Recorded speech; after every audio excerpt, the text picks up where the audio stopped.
ஒரு வாசிப்பு பார்க்கும் பாருங்க. அந்த 1 சாமுவேல் 28ஆம் அதிகாரத்துல திரும்ப பார்ப்போம். 1 சாமுவேல் 28ஆம் அதிகாரத்துல பாருங்க, அவருடைய ரூபம் அல்லேலூயா.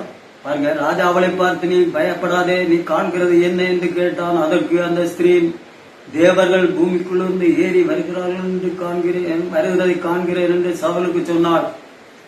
அவருடைய ரூபம் என்ன என்று அவளை கேட்டான். அதற்கு அவள், சால்வை போர்த்து கொண்டிருக்கிற ஒரு முதிர்ந்த வயதான மனுஷன் எழும்பி வருகிறான் என்றாள். அதனாலே சவுல் அவன் சாமுவேல் என்று அறிந்து கொண்டு தரை மட்டும் குறிந்து வணங்கினான், முகம் குறிந்து வணங்கினான். அடுத்த 15ஆம் வசனத்துல என்ன சொல்லப்பட்டிருந்த, சாமுவேல் சவுலை நோக்கி, நீ என்னை எழும்பி வர பண்ணி என்னை கலைத்தது என்ன என்று கேட்டான். அதற்கு சவுல், நான் மிகவும் நெருக்கப்பட்டிருக்கிறேன், பெலிஸ்தர் எனக்கு விரோதமாய் யுத்தம் பண்ணுகிறார்கள், தேவனும் என்னை கைவிட்டார், அவர் தீர்க்கதரிசிகளாவது சொப்பனங்களினாலாவது எனக்கு மறு உத்தரவு அருளுகிறதில்லை, ஆகையால் நான் செய்ய வேண்டிய நீர் எனக்கு அறிவிக்கும்படி உண்மை அழைப்பித்தேன் என்றார். அல்லேலூயா. அங்க 15ஆம் வசனம் என்ன சொல்ற, முதல் பகுதி, சாமுவேல் சவுலை நோக்கி, நீ என்னை எழும்பி வர பண்ணி என்னை கலைத்தது என்ன. அல்லேலூயா. பரிசுத்த ஆவியானவர் பொய் சொல்ல மாட்டார். அல்லேலூயா. இங்கே பாருங்க, சாமுவேல் சவுலை நோக்கி, நீ என்னை எழும்பி வர பண்ணி என்னை கலைத்தது என்ன என்று கேட்டார். அல்லேலூயா. பாருங்க, 14ஆம் வசனம், அதற்கு சாமுவேல் என்ன சொல்றா, கர்த்தர் உன்னை விட்டு விலகி உனக்கு சத்துருவாய் இருக்கும்போது நீ என்னிடத்தில் கேட்பானேன். 17ஆம் வசனம், 1 சாமுவேல் 28:17, கர்த்தர் என்னை கொண்டு சொன்னபடியே நீ செய்து முடித்து ராஜ்யத்தை உன் கையிலிருந்து பறித்து அதை உன் தோழனாகிய தாவீதுக்கு கொடுத்து விட்டார். இங்க பாருங்க, அடுத்த வசனம் 18ஆம் வசனம், நீ கர்த்தருடைய சொற்கேளாமலும் அமலேக்கின் மேல் அவருக்கு இருந்த கோபத்தின் உக்கிரத்தை தீர்க்காமலும் போனபடியினால் கர்த்தர் இன்றைய தினம் உனக்கு இந்த பிரகாரமாக செய்தார். அல்லேலூயா. பாருங்க, நீ கர்த்தருடைய சொல் கேளாமலும் அமலேக்கின் மேல் அவருக்கு இருந்த கோபத்தின் உக்கிரத்தை தீர்க்காமலும் போனபடியினால் கர்த்தர் இன்றைய தினம் உனக்கு படித்த பிரகாரம் செய்தார். அல்லேலூயா.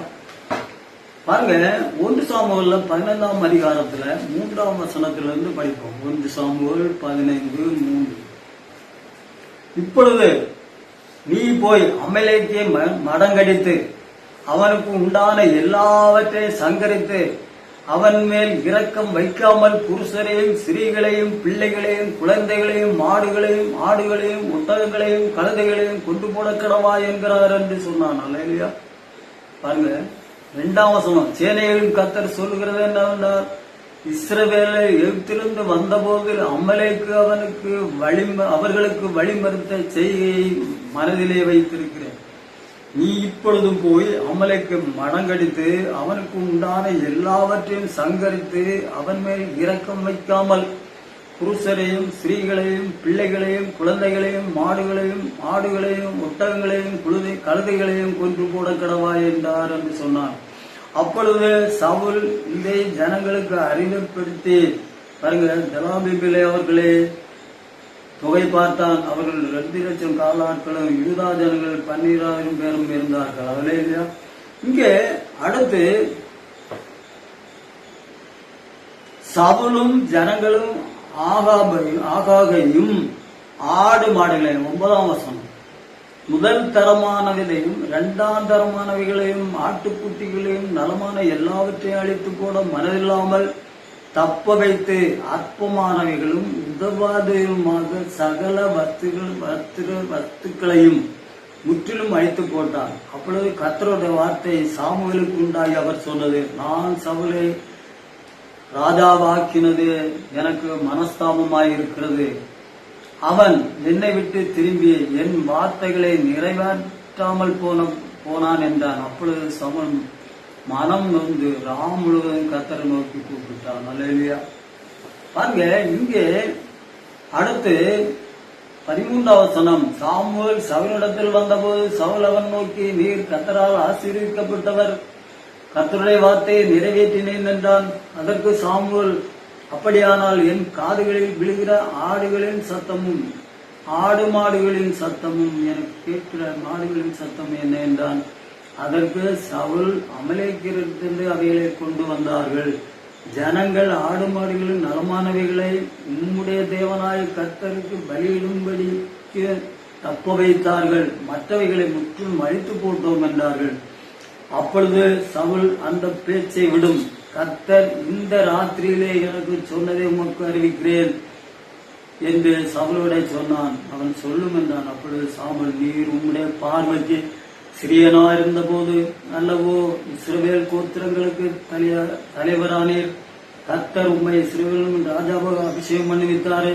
இப்பொழுது நீ போய் அமலேக்கியராகிய அந்த பாவிகளை சங்கரித்து அவர்களை நிர்மூலமாக்கி தீர்மட்டும் அவருடைய யுத்தம் பண்ண சொல்லி உண்மை அந்த வழியால் அனுப்பினார். இப்படி இருக்க நீர் கர்த்தருடைய சொல்லை கேளாமல் கொள்ளையின் மேல் பறந்து கர்த்தருடைய பார்வைக்கு பொல்லாப்பானதை செய்தது என்ன? சவுல் சாமுவேல் நோக்கினான். கர்த்தருடைய சொல்லி கேட்டு கர்த்தர் அனுப்பின வழியாய் போனேன். அமலேக்கு ராஜா ஆகாவை உயிரோடு பிடித்தார். அடுத்து பாருங்க, சாமுவேல் சவுலை பார்த்து நான் உன்னுடைய திரும்பி வருகிறது என்றான். 26ஆம் வசனம். இப்பொழுது பாருங்க, சாமுவேல் சவுலை பார்த்து நான் உம்முடைய கூட திரும்பி வருகிறதில்லை. கர்த்தருடைய வார்த்தையை புறக்கணித்தீர். நீர் இஸ்ரவேல் மேல் ராஜாவாய் இராதபடிக்கு கர்த்தர் உம்மையும் புறக்கணித்து தள்ளினார் என்றான். போகும்படி சாமுவேல் திரும்புகிற போது சவுல் அவன் சால்வின் தொங்கலை பிடித்துக் கொண்டான். அது கிழிந்து போயிற்று. அப்பொழுது 28ஆம் வசனத்தை பார்க்கும்போது, அப்பொழுது சாமுவேல் அவனை நோக்கி, கர்த்தர் இன்று உம்மிடத்தில் இருந்த இஸ்ரவேல் ராஜ்யபாரத்தை கிழித்து போட்டு உம்மை பார்க்கல உத்தமனாகிய உம்முடைய தோழனுக்கு கொடுத்தார். இதை திரும்ப படிப்போம். சாமுவேல் 28. கர்த்தர் என்னை கொண்டு சொன்னபடியே செய்து முடித்து ராஜ்யபாரத்தை உன் கையிலிருந்து பறித்து அதை உன் தோழனாகிய தாவீதுக்கு கொடுத்து விட்டார். அடுத்து கர்த்தர் உடைய ஜனமாகிய 19ஆம் வசனம், இஸ்ரவேலரையும் பெலிஸ்தர் கையில் ஒப்பு கொடுப்பார். நாளைக்கு நீயும் உன் குமாரனும் என்னோடு இருப்பீர்கள். இஸ்ரவேலின் பாளையத்தையும் கர்த்தர் பெலிஸ்தர் கையில் ஒப்பு கொடுப்பார் என்றார். அல்லேலூயா. இங்கே இந்த 19ஆம் வசனத்துல கர்த்தர் உன்னுடைய ஜனமாகிய இஸ்ரவேலரையும் பெலிஸ்தரின் கையில் ஒப்பு கொடுப்பார். நாளைக்கு நீயும் உன் குமாரரும் என்னோடு இருப்பீர்கள். இஸ்ரவேலின் பாளையத்தையும் கர்த்தர் பெலிஸ்தரின் கையில் ஒப்பு கொடுப்பார். அல்லேலூயா. அதிகாரம் 1 சாமுவேல் 31ஆம் அதிகாரத்துல பாருங்க, 31ஆம் அதிகாரத்துல 1லிருந்து 6 பேரை படிக்கிறோம். பெலிஸ்தர் இஸ்ரவேலோட யுத்தம் பண்ணினார்கள். இஸ்ரவேலர் பெலிஸ்தருக்கு முன்பாக முறிந்தோடி கில்போவா மலையிலே வெட்டுண்டு விழுந்தார்கள். பெலிஸ்தர் சவுலையும் அவன் குமாரரை நெருக்கி தொடர்ந்து சவுலின் குமாரனாகிய யோனத்தானையும் அமிதாபையும் அல்பிசாவையும் வெட்டி போட்டார்கள். சவுலுக்கு விரோதமாய் யுத்தம் பலத்தது. வில் வீரர் அவனை கண்டு நெருக்கினார்கள். அப்பொழுது சவுல் வில் வீரரால் மிகவும் காயப்பட்டு தன் ஆயுதாரியை நோக்கி, அந்த விருத்த சேதனம் இல்லாதவர்கள் வந்து என்னை குத்தி போட்டு என்னை அவமானப்படுத்தாதபடிக்கு நீ உன் பட்டயத்தை உருவி என்னை குத்தி போடு என்றான். அவனுடைய ஆயுதாரி மிகவும் பயப்பட்டதனால் அப்படியே செய்ய மாட்டேன் என்றான். அப்பொழுது சவுல் பட்டயத்தை நட்டு அதன் மேல் விழுந்தான். சவுல் செத்து போன அவன் ஆயுதாரை கண்டபோது அவனும் தன் பட்டயத்தின் மேல் விழுந்து அவனுடைய செத்து போனான். 6ஆம் வசனம். அப்படியே அன்றைய தினம் சவுலும் அவன் 3 குமாரரும் அவன் ஆயுதாரி எல்லாரும் ஒருமிக்க செத்து போனார்கள். அப்ப சாமுவேல் சொன்னபடியே எங்க சொல்றாரு? சாமுவேலை எழும்பி வரப்பண்ணின போது, சாமுவேலை எழும்பி வரப்பண்ணது போது அந்த சாமுவேல் என்ன சொல்றாரு? அதே மாதிரி அவர்கள் யுத்தத்திலே மடிந்து போனார்கள் என்று பார்த்தோம். மலேரியா. அப்போ அங்க வந்தது யார் என்று பார்க்கும்போது சாமுவேல் தான். சிலர் என்ன சொல்றாங்கன்னா ஒளியின் தூதன் வந்தான் என்று அங்கே சொல்லுகிறார்கள். சில பிரசங்கத்தை கேட்டிருக்கிறேன். இப்பொழுது நாம் எண்ணாமத்துக்கு போவோம். இல்லையா? எண்ணாகமும் 24ஆம் அதிகாரம், எண்ணாகமும் 24ஆம் அதிகாரம் 9 to 14 வரை. அல்லேலூயா படிப்போம். அல்லேலூயா. நான் படிக்கிறேன். சிங்கம் போலும் துஷ்ட சிங்கம் போலும் மடங்கி படுத்துக் கொண்டிருக்கிறார்கள். அவர்களை எழும்பத்தக்கவன் யார்? உங்களை ஆசீர்வதிக்கிறவன் ஆசீர்விக்கப்பட்டவன், உங்களை சபிக்கிறவன் சபிக்கப்பட்டவன் என்றார். அப்பொழுது பாலாக் பிலேயாம் மேல் கோபம் கொண்டு கையோட கை தட்டி பிலேயாமை நோக்கி, என் சத்துருக்களை சபிக்க உன்னை அழைப்பித்தேன் என்றான். நீயோ இந்த 3 முறை அவர்களை ஆசீர்வதித்தார். ஆகையால் உன் இடத்துக்கு ஓடிப்போ, உன்னை மிகவும் கனம் பண்ணுவேன் என்றேன். நீ கனம் அடையாதபடிக்கு கர்த்தர் தடுத்தார். அல்லேலூயா. பாருங்க, இங்கே பாலாக் ராஜா இஸ்ரவேல் ஜனங்களை திறந்து புறப்பட்டு வரும்போது, அவர்களை சகிக்கும் போது, மோவாபின் ராஜா பாலாக் ராஜா பிலேயாமை அழைத்து அனுப்பி இஸ்ரவேலரை சபிக்க பண்ணுகிறார் என்று பார்க்கிறோம். ஆனால் அவனால் சபிக்க முடியவில்லை. அப்பொழுது பாலாக் கோபம் வந்து கையோட கை தட்டி, பாலாக் பிலேயாமில் கோபம் உண்டு கையோட கை தட்டி பிலேயாமை நோக்கி, என் சத்துருக்களை சபிக்க உன்னை அழைத்து அனுப்பினேன். நீயோ இந்த 3 முறை அவர்களை ஆசீர்வதித்தார். ஆகையால் உன் இடத்துக்கு ஓடிப்போ, உன்னை மிகவும் கனம் பண்ணுவேன் என்றேன். நீ கனம் அடையாதபடி கர்த்தர் தடுத்தார் என்றான். அல்லேலூயா. பாருங்க, அடுத்து அந்த அவனுக்கு என்ன பதில் சொல்ற அப்படின்னா 14ஆம் வசனத்துல பாருங்க, இதோ என் ஜனத்தாடத்துக்கு போகிறேன், பிற்காலத்திலே இந்த ஜனங்கள் உம்முடைய ஜனங்களுக்கு செய்வது இன்னென்று உமக்கு தெரிவிப்பேன் வாரும் என்று சொல்லி பாருங்க, அதோட முடித்து விட்டார். இல்லையா? அப்ப பாலாக்கு கிட்ட பிலேயாம் வந்து ஒரு தவறான உபதேசத்தை அங்கே கொடுக்கிறதை பார்க்கிறோம். அந்த இடத்துல அடுத்த வசனத்தில் அங்கே எழுதப்படவில்லை. இல்லையா? இதோ நான் என் ஜனத்தாடத்துக்கு போகிறேன், பிற்காலத்திலே இந்த ஜனங்கள் உம்முடைய ஜனங்களுக்கு செய்வதை இன்னதென்று உமக்கு தெரிவிப்பேன் என்று சொல்லி தன் பாக்கியத்தை எடுத்து வேற காரியத்தை அங்கே சொல்லுவதை பார்க்கிறோம். இல்லையா? அப்போ அடுத்து எண்ணாகும் 25:1 பார்க்கும்போது பாருங்க, எண்ணாகும் 25:1, இஸ்ரவேல் சித்தீமிலே தங்கி இருக்க ஜனங்கள் மோபின் குமாரத்திகளுடைய வேசித்தனம் பண்ண தொடங்கினார்கள். அல்லேலூயா. இது ஒரு முக்கியமான பகுதி. இந்த எண்ணாகமத்துல 24ஆம் அதிகாரத்துல அந்த பிலேயாம் சொன்ன வசனம் அங்க மறைக்கப்பட்டிருக்கிறது. அவங்ககிட்ட ஒரு காரியத்தை சொல்லுகிறான், நீ கன்னி பெண்களை அனுப்பி அவர்களோடு விபசாரம் செய்வதற்கு அப்படின்னு சொன்னத அங்கு ஆண்டவர் மறைத்து வைத்திருக்கிறார். ஆவியானவர் அதில் எழுதவில்லை. 25:1, இஸ்ரவேலர் சித்தீமிலே தங்கி இருக்க ஜனங்கள் மோபின் குமாரத்திகளோட வேசித்தனம் பண்ண தொடங்கினார்கள். அல்லேலூயா. இது ஒரு முக்கியமான பகுதி. அல்லேலூயா. பழைய ஏற்பாட்டில் இதைத்தான் சொல்லப்பட்டிருக்கு. அல்லேலூயா. இந்த எண்ணாகமத்துல 31ஆம் அதிகாரம் 31 16ஆம் வசனத்துல பாருங்க, மோசே சொல்லுகிறார், பேயோரின் சங்கதியிலே பிலேயாமின் ஆலோசனையினால் இஸ்ரவேல் புத்திரர் கர்த்தருக்கு விரோதமாய் துரோகம் பண்ண காரணமாயிருந்தவர்கள் இவர்கள் தானே. அதனாலே கர்த்தர் சபையில் வாதையும் நேரிட்டது. பாருங்க, பேயோரின் சங்கதியில் பிலேயாமின் ஆலோசனை. ஏன்னா பிலேயாம் ஆலோசனை எங்க 24 அங்க 14 சொல்லப்பட்டவர் அவர் சொல்ல மறைக்கப்பட்டிருக்கிறது. இங்கே மோசே அதை நமக்கு வெளிப்படுத்தி கொடுக்கிறார். அல்லேலூயா. அங்க என்ன பண்றார்கள்? வேசித்தனம் பண்ண தொடங்கினார்கள். இன்னொரு வசனத்தை பார்ப்போம். மீகா 6:5. மீகா 6:5, என் ஜனமே,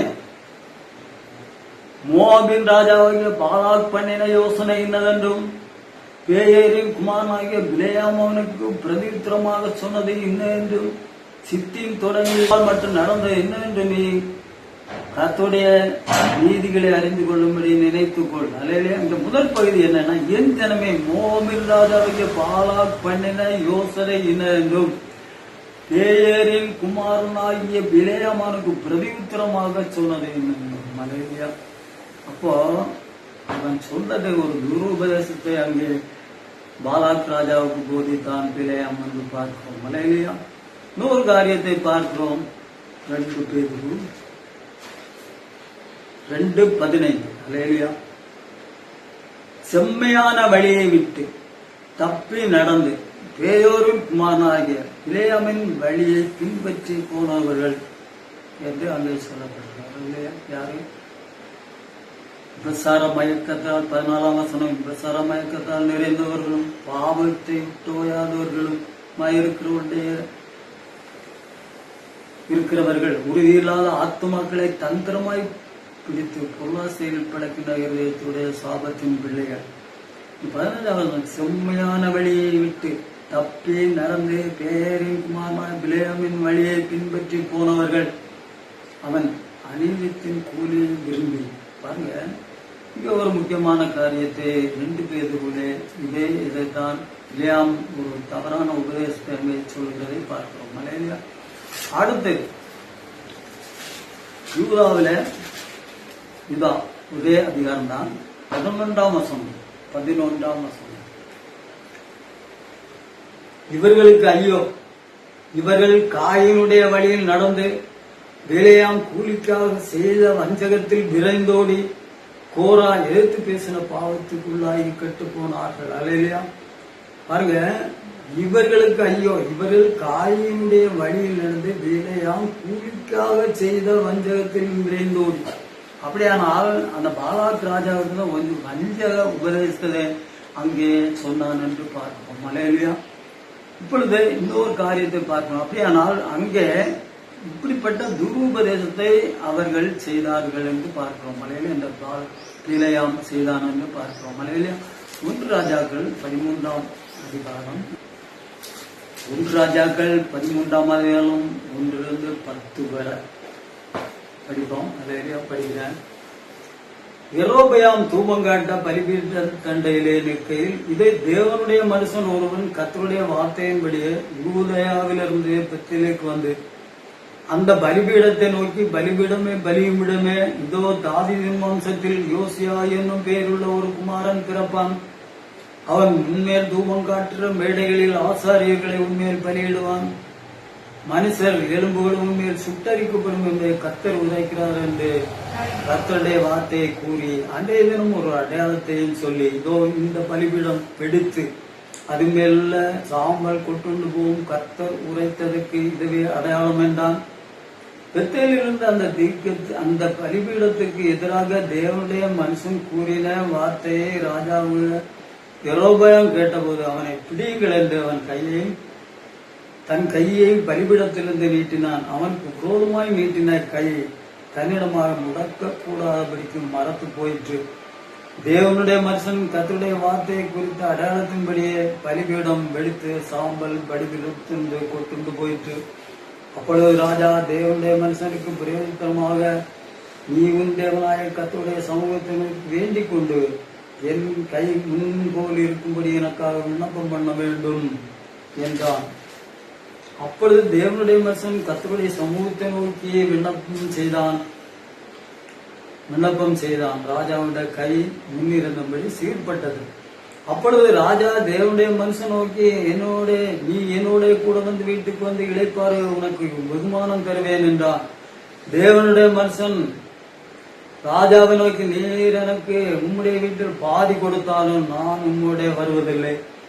இந்த ஸ்தலத்தில் அப்பம் புசிப்பதும் இல்லை, தண்ணீர் குடிப்பதும் இல்லை. ஏனென்றால் நீ அப்பம் புசியாமலும் தண்ணீர் குடியாமலும் போன வழியாய் திரும்பாமலும் இருவென்று கர்த்தர் தம்முடைய வார்த்தையாளர்களுக்கு கட்டளையிட்டிருக்கிறார் என்று சொல்லி அவன் பெத்தேலுக்கு வந்த வழியாய் திரும்பாமல் வேறு வழியாய் போய்விட்டான். அடுத்து பார்க்கும்போது அந்த ஊர்ல ஒரு கிழவனான ஒரு தீர்க்கதரிசி இருக்கிறான். அந்த தீர்க்கதரிசியிட அவனுடைய பிள்ளைகள் சொல்றாங்க, இந்த மாதிரி இந்த நடந்த சம்பவத்தை சொன்னதும் அவன் எந்த வழியா போனான் என்று கேட்டதும், பாருங்க, இந்த வழியா போனான்னு அந்த பிள்ளைகள் இருந்தேன்னா அவனுக்கு சொன்னார்கள். உடனே அவன் என்ன சொன்னார்கள் பாருங்க. அப்பொழுது 12ஆம் வசனம், 1 ராஜாக்கள் 13ஆம் அதிகாரம் 12ஆம் வசனம். அப்பொழுது அவர்கள் தகப்பன் எந்த வழியாய் போனான் என்று அவர்களை கேட்டான். யூதாவில் இருந்த தேவனுடைய மனுஷன் போன வழி இன்னதென்று அவன் குமாரர் பார்த்திருந்தபடியால் அவன் தன் குமாரனுடைய கழுதை மேல் சேணம் வைத்துக் கொடுங்கள் என்றான். அவர்கள் கழுதையின் மேல் சேணம் வைத்து கொடுத்த பின் அவன் அதன் மேல் ஏறி தேவனுடைய மனுஷனை தொடர்ந்து போய் ஒரு கர்வாலி மரத்தின் மேல் உட்கார்ந்திருந்த அவனை கண்டு, யூதாவிலிருந்து வந்த தேவனுடைய மனுஷன் நீர்தானா என்று அவனை கேட்டதற்கு அவன் நான் தான் என்றான். அப்பொழுது அவனை நோக்கி, என்னோட வீட்டுக்கு வந்த அப்பம் புசியும் என்றான். அதற்கு அவன், நான் உம்முடைய திரும்பவும் பாருங்க, நான் உம்மோட திரும்பவும் உம்மோட உள்ளே போகவும் மாட்டேன். இந்த ஸ்தலத்திலே உம்மோட நான் அப்பம் புசிக்கவும் தண்ணீர் குடிக்கவும் மாட்டேன். ஏனென்றால் நீ அப்பம் புசியாமலும் தண்ணீர் குடியாமலும் நீ போன வழியாய் திரும்பாமலும் இருவென்று கர்த்தருடைய வார்த்தை எனக்கு உண்டாயிருக்கிறது என்றான். பாருங்க, இந்த இடத்துல 18ஆம் வசனம் ஒரு முக்கியமான வசனம். அல்லேலூயா. அதற்கு அவன், உம்மை போல நானும் தீர்க்கதரிசிதான். அவன் அப்பம் புசித்து தண்ணீர் குடிக்க அவனை திருப்பி உன் வீட்டுக்கு அழைத்து கொண்டு வா என்று ஒரு தூதன் கர்த்தருடைய வார்த்தையின்படியே என்னோட சொன்னான் என்று அவனிடத்தில் பொய் சொன்னான். அல்லேலூயா. பாருங்க, இவன் அதே மாதிரி இந்த வசனத்துல அவன் பொய் சொன்னான். அந்த கிழவனான தீர்க்கதரிசி அவன் பாருங்க, அவன் புதால் பாருங்க அப்பம் பூசி தண்ணீர் குடிக்கவும் பாருங்க, அந்த நீ ஆண்டவருடைய கட்டளை மீறி இந்த தீர்க்கதரிசி கிழவனாத்திற்கு ஒரு பொய் சொன்னதை நம்பி இவன் அப்பம் பூசிக்கிறான். அல்லேலூயா. பாருங்க 20ஆம் வசனம். அவர்கள் பந்தியில் உட்கார்ந்திருக்கிற போது அவனை திருப்பி கொண்டு வந்த தீர்க்கதரிசி கர்த்தருடைய வார்த்தை உண்டானதினால் அவன் யூதாவில் இருந்த தேவனுடைய மனுஷனை பார்த்து சத்தமிட்டு, உன் தேவனாகிய கர்த்தர் உனக்கு கற்பித்த கட்டளையை கை கொள்ளாமல் கர்த்தருடைய வாக்கை மீறி அப்பம் புசிக்கவும் தண்ணீர் குடிக்கவும் வேண்டாம் என்று அவர் விலக்கின ஸ்தலத்துக்கு திரும்பி அப்பம் புசித்து தண்ணீர் குடித்தபடியினால் உங்கள் பிரேதம் உன் விழாக்களின் கல்லறையிலே சேருவதில்லை என்றார் கர்த்தர் சொல்லுகிறார். அல்லேலூயா. அவர்கள் கழுதை மேல் சேணம் வைத்து கொடுக்கிறார்கள். கொஞ்சம் தூரம் போறான். அங்கே ஒரு சிங்கம் அவனை கொண்டு போட்டது என்று பார்க்கிறோம். அந்த தீர்க்கதரிசிக்கு அறிவிக்கப்படுகிறது. அவன் போய் கொண்டு வந்து தன்னுடைய கல்லறையிலே அடக்கம் பண்ணினான் என்று பார்க்கிறோம். இதை பற்றி புதிய ஏற்பாட்டுல எந்த விதமான ஒரு விளக்கமும் கிடையாது. அல்லேலூயா. ஆமா, இல்ல வேதத்துல வேற எந்த பகுதியிலையும் தேடி பார்த்தா கிடைக்காது. காரணம் என்னன்னா, இங்கே அந்த தீர்க்கதரிசி பொய் சொன்னான் என்று அங்கே சொல்லுகிறது பார்க்கிறோம். அல்லேலூயா. இங்கே பாருங்க, இப்பொழுது நம்ம 1 சாமுவேல் 28:13 திரும்ப போவோம்.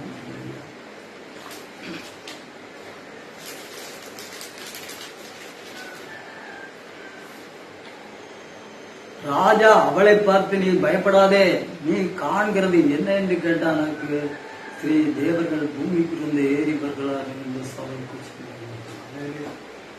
இப்போ பாருங்க, இங்கே பூமிக்குள்ள வந்தது பாருங்க சாமுவேல் தான் என்று உறுதியாக நமக்கு தெரிகிறது. இல்லையா?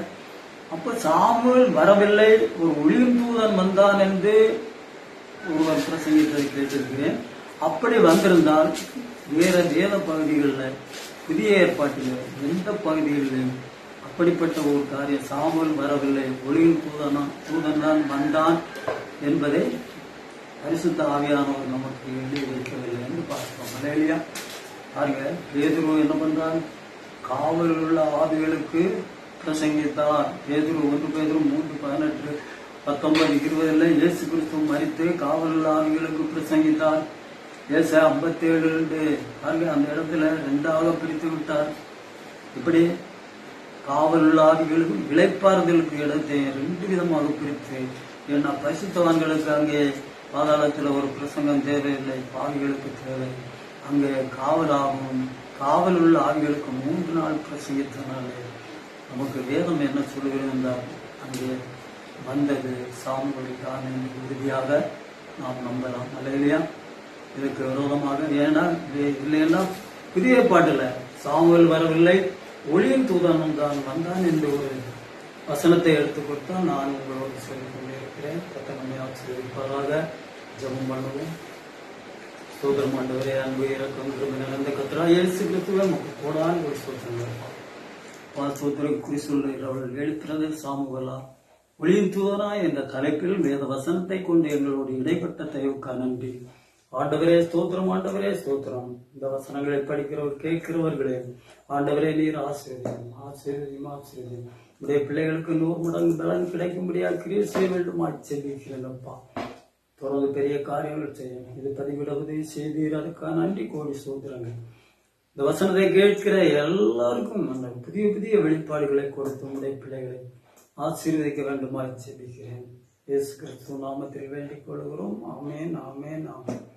கர்த்தருடைய ஸ்தோத்திரம். சகோதரர்களே, அடுத்த ஒரு பதிவில் உங்களை சந்திக்கும் வரையில் இயேசு கிறிஸ்து நாமம் உங்களுக்கு முன் சென்று கோணலாக செவ்வையாக்கி கரடானவர்களை சமமாக்கி வேத வசனங்களை புரிந்து கொள்ளும்படியாக கண்களை திறக்கும்படியாக சகோதரே, அடுத்து உங்களை சந்திக்கிறேன். அதுவரை இயேசு கிறிஸ்து உங்களை ஆசீர்வதிப்பாராக. ஆமேன், ஆமேன்.